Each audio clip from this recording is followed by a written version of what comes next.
Hey, what's happening? It's Social Little Man live from Kansas City. At least today, a few of the Facebook Lives and podcasts will be coming from Atlanta, Georgia, where I leave here in just like an hour or so for the airport and head to Atlanta, Georgia. Be nice. I don't know if it's warm there or not, or cold, or what's going on in the in hot Atlanta, but hopefully it's a little bit warmer than what it is here in Kansas City. Enough of the chit chat. Just waiting for the Facebook Live to join up.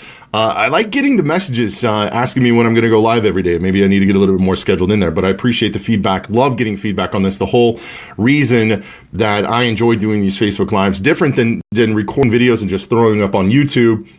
In the past, the way that things go is because you didn't get real-time information or real people interacting with what you're doing. And that's what this is, generated content coming from you, or it's just my mouth, because who doesn't love to hear themselves talk more than I do? But yeah, today we're going to be talking about other avenues or other mediums when it comes to social media, whether it's marketing for yourself or personal, what you're doing for social. But it's good stuff. Thanks for listening to the podcast. Remember, you can join the Facebook Lives anytime you want. You can go to facebook.com/Social Little Man and be part of the conversation. Yes, you do, because I don't want to miss you when I do my feed. Yeah, we tend to do it at the same time, Mabel. A lot of Facebook Lives. You're not following Mabel, you got to.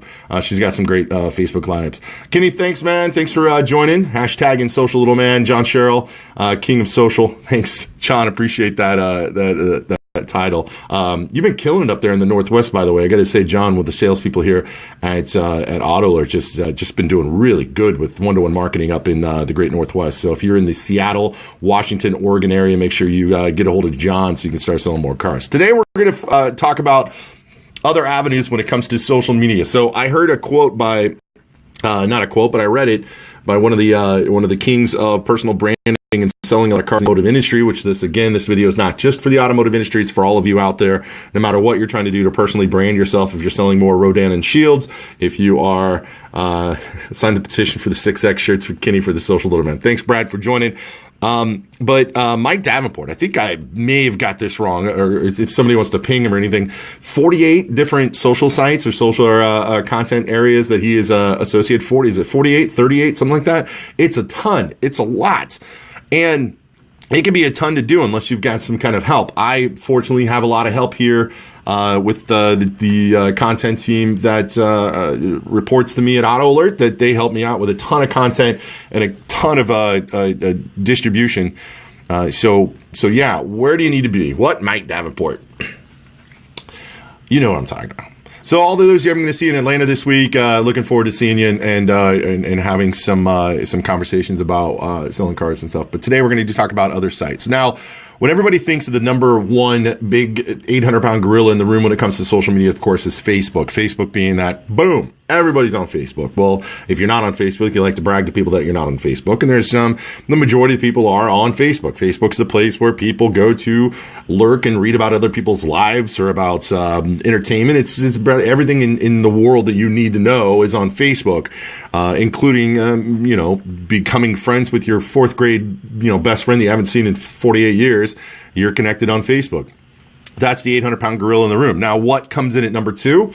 Usually coming in at number two recently has been more Instagram than Twitter, but Twitter still being a powerhouse. How many are you using Twitter, like on a daily basis? So I'm looking at my Twitter account right now, and I've got to say that I am a very big snob when it comes to Twitter. I've got over 30,000 tweets that I put out. I'm only following about 123 people on Twitter just so I keep my feed, because I do go there to read, to look at to interesting perspectives from sports or entertainment. And I believe that a lot of people that I follow on Twitter are employees here at AutoAlert. This is the last person my dad's on Twitter now. Not daily, Kenny says, but he does use it. My father is on Twitter. That blows my mind. He just started an account a week ago, and it blows my mind. Absolutely. Dealer Q, let's see. I do follow Bernie Sanders and Donald Trump. A lot of dealers on here. A lot of them are quiet. What Twitter's turned into me has almost been like this broadcasting channel that people set it up automatically. And I've got to admit that I do it as well. I've got Mashable. When something new is posted from Mashable, my system will automatically tweet that out and use the title of the article as like the tweet basis content, and then a link that goes through and click to the Mashable article, which then confuses me sometimes because people will actually retweet or tweet back to me their thoughts in the article that I just put out. And it's kind of a scary thing because you really don't know what you're popping out there. So Twitter, how does Twitter help you sell more cars? How does Twitter help you get more business? Well, it allows you to get into, I look at Twitter as the, text messaging juggernaut. You can text basically anybody you want to text. It's not private unless they follow you back, but not only can you just text anybody you want to text, you can reach out to, celebrities. It's almost becoming a fact now that, and customer service, absolutely, Brad, customer service is up there. It's almost coming down to the fact is what's more exciting for somebody who's on social quite a bit or somebody who does this for a living, getting an autograph or actually having a celebrity tweet you. I don't know. They're kind of the same level now. It's kind of funny. I had the Boston Red Sox tweet me about a year ago for my birthday and made my day. Like, absolutely made my year. Why? It was just Twitter. But anyway, I do follow you, Brad. I follow Brad Paschal. Let's just look real quick at some of the things that Brad has just put out there. Talking about his presentation. Oh, you've got something pinned. I see that. Talking about MMA better than Meryl Streep movies. So yeah, he's got some good stuff on here. What I like is that you mix your personal and your business together because you're talking a little bit here about cars and promoting your when you did the Auto Dealer Live. You will troll the crap. Brad will troll the crap out of a company on Twitter if I have poor service. But here's the question I ask you. Do you give the company big ups if you get great service from them? So I'm flying Delta today. If they give me a good shot, if I have good customer service, I'm going to give them a tweet saying that I did. So yeah, a lot of your MMA stuff on here. So Twitter, are we really using Twitter? He loves to troll JCPenney. It's funny. JCPenney was just hiring for somebody to run their digital marketing. So I saw a recruiter hit me up and asked me if I'd be interested, and I'd look to see what it entailed, and this was part of it. Not only basically e-commerce, but the social team. That would have been weird. But can't leave auto alert. Love it here. So Twitter. Are you on Twitter? Are you using Twitter? Are you using hashtags? Like they said, your hashtags were going to be used. There's a lot of people here that I follow in the automotive industry and a lot of employees. It's because Brad got the last one fired. That's why you're not on Twitter, or that's why JCPenney's is looking. So moving over to Instagram, which I think is right up at the top of Arnold trolls me on LinkedIn. That does work. LinkedIn's coming there too. Instagram, I'm kind of a snob on Instagram too. I don't know about you guys, but I do like Instagram. I check it maybe once a day, not as much as I'm on Facebook. Twice as much as I am on Twitter. And it's interesting. It's interesting to see the images. If you're not following it, which I think is absolutely one of the best guys on Instagram, is JP Miller. I just right to one of JP Miller's photos here. JP Miller, if you guys don't know him, is dealer principal for the Paul Miller Ford in Lexington, Kentucky. The guy's creative. The guy's got some great pictures. The guy lives a pretty awesome life. Got a lot of interesting things that he's in part of, and very big family man. And you can see, the eyes of the world through JP Miller. So make sure you're following JP Miller on Instagram. His username is _ and then JP Miller. A lot of cool stuff. I need to follow you, Kenny. A lot more people I think I should be following Instagram. The problem is I think that I get too caught up in too much. Oh, JP's in on the, hey, what's up, JP? He's actually in on the listening to Facebook Live. But yeah, definitely hit up _ JP Miller. And then I'm going to add this because JP is in the room. JP's got Paul Miller Ford. The stuff they do, their social team is I'm telling Brad, if you guys network with the Paul Miller Ford guys and ladies up in Lexington, some cool stuff you guys can to network back and forth. But also a digital marketing company called Zippy, not just digital, but a marketing company called Zippy, Zipie. Some cool stuff there too. JP's Instagram is on point, so definitely. And if you're feeling like you want to really get into his business, his wife's got some really awesome stuff too. Those two are powerhouses. But moving on. Excuse me. So we got Twitter there. We've got Instagram, Pinterest. I'm not seeing as much, Pinterest use as, it seemed like it was just a huge wave of content for a long time. But Pinterest, it's not my area. It's not my forte. I'm not a big Pinterest user. I do pin all of these Facebook Lives to a board I have on Pinterest called well, Facebook Lives with Social Little Man. But when it comes to, I don't pin anything. I've tried to force myself to do it. I just can't. I don't surf the web enough looking for crafts or looking for things to do. I do know. Can you guys guess what the number? I think I've asked this before, but the number one boards for men on Pinterest. So men that are using Pinterest, what's the number one board that men, or I will say, what is the number one thing that they say that men pin the most of when it comes to Pinterest? Anybody want to guess? I'll give you a few seconds to come up. We'll see what comes through. But there is a number one thing. The source I don't know. But I will tell you, when it coming to Pinterest, or I'm sorry, when it comes to Pinterest, I don't know if there's any guys out there that really get into it. I know my sister gets into it. But how do we use that for your business, selling cars? Anthony says girls. No, it's not girls. Clothes, very close, Chris. It is a type of clothing that men pin the most of, and I think you guys are going to really hate me when you hear the answer. I'm not the one that had the answer to this. It's just something I read. It is 5, 4 anymore, 3, 2. Pocket squares. Pocket squares. Yeah, you know the suit coats, hats for Brad. No, pocket squares. Pocket squares. Pinterest has over 70 million users globally. The site also drives more referral traffic than LinkedIn, Reddit combined. That is a lot of traffic, but how do we use it? I can understand I use it on professional end. What most car dealerships are doing and what is just inventory, whether it be, if you're selling cars, it's just, it is pocket squares. That's the number one thing for men pinned on Pinterest. And I do, when it comes to referral traffic, and for organic SEO, I do think that Pinterest is huge, but I just don't use it. I do have my team use Pinterest quite a bit for auto alert.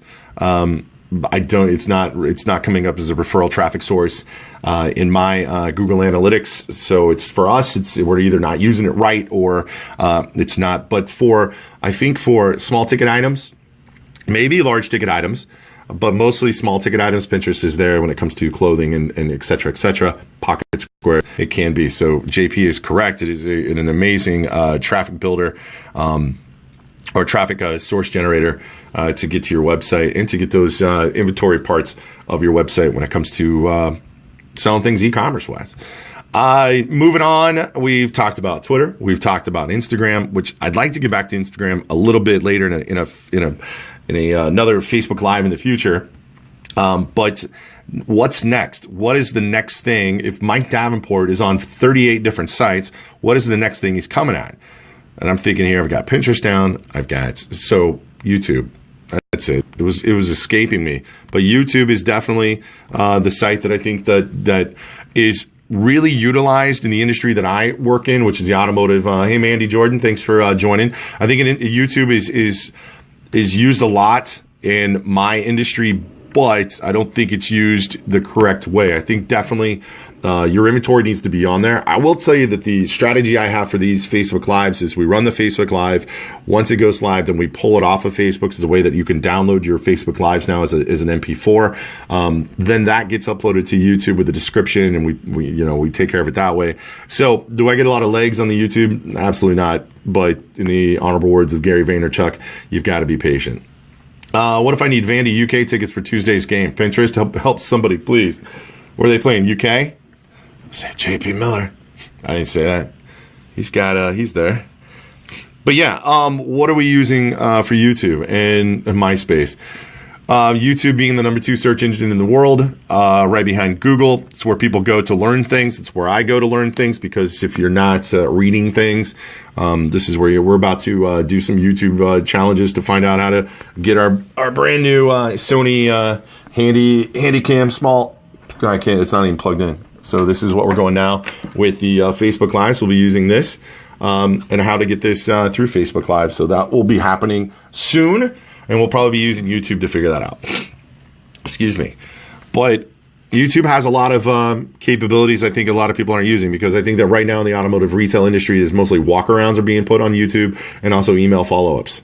A personal page where you are creating an email to send out to your customer for coming in, or they're going to come in for a proactively. A lot of those videos are being hosted there, but there is live that you can do on here.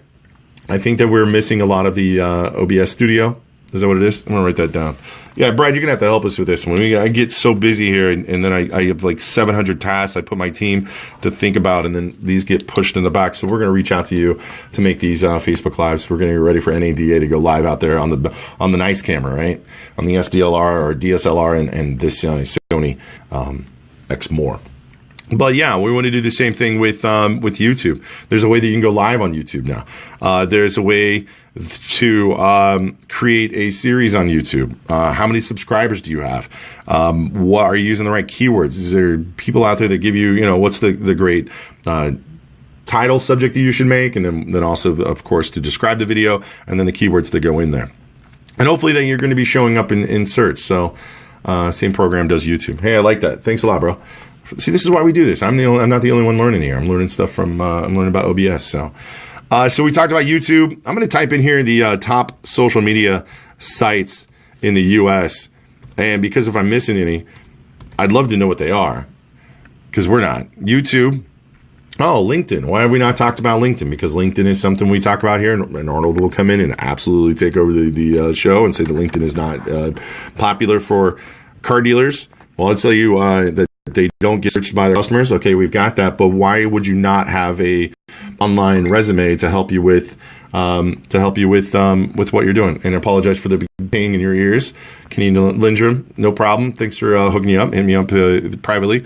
But LinkedIn is somewhere you need to be. Absolutely. I don't care what you do for a living. I've hit a lot of people that we talk about LinkedIn before. I'll get messages saying, how do I set up my LinkedIn profile now? There's also enable if you unfortunately find yourself in a situation where you need to create a resume really fast. There's a button you can push on, create your LinkedIn profile in a PDF, and they're able to go from there to build what you need to build to if you're looking for work, unfortunately, if you've lost your job or et cetera, et cetera. So other than that, LinkedIn can be kind of tough. It's getting kind of muddy out there. So with all the content that's going through, but I will suggest if you're on LinkedIn, if you're not part of LinkedIn groups, certain groups inside of LinkedIn, then you're missing out. If you just have a profile and you're just there, definitely need to get into LinkedIn groups. There's tons of groups that you can network with. Yeah, Christopher says LinkedIn is a key. LinkedIn is a great place.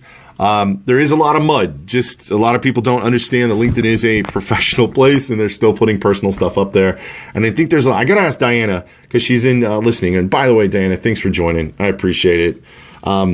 Do you get harassed? Not harassed, but I saw that Diana has put some things out there about being a female in the automotive industry where, do you think that you get more non-professional requests or people trying to connect with you on Facebook that are customers or other people in the vendor area or in the retail side that you're in, on LinkedIn or on Facebook? Been trying to figure that out for a while. Is the female user on LinkedIn, is it do you get just as many thirsty dudes on LinkedIn as you would get on Facebook? So if Diana, if you can answer that question, send me a PM or something. We'll talk about that soon too. I'd love to have Diana. I talked about you having on these Facebook Lives before. I want to talk about some things. Facebook for sure. Okay, so LinkedIn does drop off a little bit with the thirsty guys. Here's another one that the one I really wanted to get into that I don't think a lot of you are utilizing when it comes to your content that you're putting out, your articles, your videos. Brad, I'm talking to you guys down there in Texas. Diana says it really doesn't matter. It depends on what you allow. That's true. Kenny, take a look at Reddit, or EDDIT. I've been a Redditor now for, 7 or 8 years. And Reddit is the gateway to the internet. It is a interesting place when it comes to content. There's subreddits that are about anything and everything that's has to do with anything. I mean, there's a subreddit for video games that are out there. There's a subreddit for headphones. There's a subreddit for podcasts. There's a subreddit for bearded, chubby white guys that wear black glasses. I mean, there's a subreddit for everything, meaning that there's a conversation going on the web and content going up for about anything. I've got my own subreddit on there, which is auto marketing. It's reddit.com/r/auto marketing. All my Facebook Lives go there. We used to put all the articles there, which we need to start doing again. But it's a great place to utilize more SEO value. Reddit is considered something that's it's a very, very trusted site from Google. But it is the gateway to the internet. Plus, if you're looking for content, if you're one of those people that's looking to create a content calendar and have something new and fresh all the time, there's tons of content that's on there. I mean, usually this is how it goes. If you see content on Facebook, like a funny meme or a funny video, or a joke or anything like that, there is a 97% chance it came from Reddit. It came from reddit.com. I will tell you that Reddit can be a non-safe for work website because it has everything. It's not as can you send me the chubby beard guy link? Just search it, man. It has everything. And so, I mean, you've got every single thing you can think of that's on Reddit. So just be careful that you keep it in. Reddit can come across as intimidating if you've never used it before. That is true as well. And it's a very, the UI, user interface for it, or the user experience that you get for it is kind of, it's not like BuzzFeed. So if you're used to sites like BuzzFeed or MSNBC, Reddit, you want to get raw and unrefined, Brad. That's when you get into 4chan, and that's when you get into 9gag. Now, the difference between those and Reddit is that Reddit is you have to set up an account, and you have to have a username. It doesn't have to be your name, but a username for you to upload or to upvote or downvote content. That's how it kind of works. It's how it works is that users will upload content to Reddit. They have to list it. So Reddit is the giant machine, and then you have to list it in different categories. So if I was going to list a video, one of my videos, I put it on auto marketing. Now, if people watch that and see the new stuff that comes in and they believe that it's good content, they will upvote it. And you have to be logged in to upvote it. Now, the more upvotes you get, the more popular content is. You may end up on the first page of Reddit. So think about a newspaper. It's got its different sections, sports, finance, et cetera, and then the front page is the news. So if something in sports is very, very popular, it usually will hit the front page. So like a Super Bowl win, or it's the same way with Reddit. Now, 9gag and 4chan, you don't have to have a login to put content up there. So it makes it very easy for people just to throw content up there and not be accountable for what they're putting up there. So check out Reddit first. If you're feeling frisky, then go to 4chan and 9gag. Did I say that right the first time? Yeah, definitely. This kind of wraps up the list: Facebook, YouTube, Twitter, LinkedIn, Pinterest, Tumblr, which I think is a dying site. We can get into Tumblr later because we're kind of running out of time here now. But what it comes down to is if you're using social media sites for personal branding or for business, really perfect one first. You don't have to be like Mike Davenport and have 58 different social sites out there. If you want to look at the social sites that I'm on, you can go to sociallittleman.com and check that out. It's sociallittleman.com, and we can connect if you're in different. I won't give you my Reddit name. You can figure it out if you know me for a long time. Tumblr equals MySpace, absolutely. But no, my Reddit name, I ain't got nothing to hide. If you want to check it out, it's former Joey Bags is what it is. So BAGGZ. Have a good day. I'm off to the airport in about 25, 30 minutes. And next time you see me, I will be in Hotlanta and having a good time. So Kenny says, I can barely keep up with what I've got. Stay with what you're doing, Kenny. Don't move it. Just keep what you're doing. If it's working for you, keep it doing. You don't have to add anything to it. So Joey Bags returns. I can't change my Reddit name, bro. All right. Have a great day. All right. Everybody keep smiling.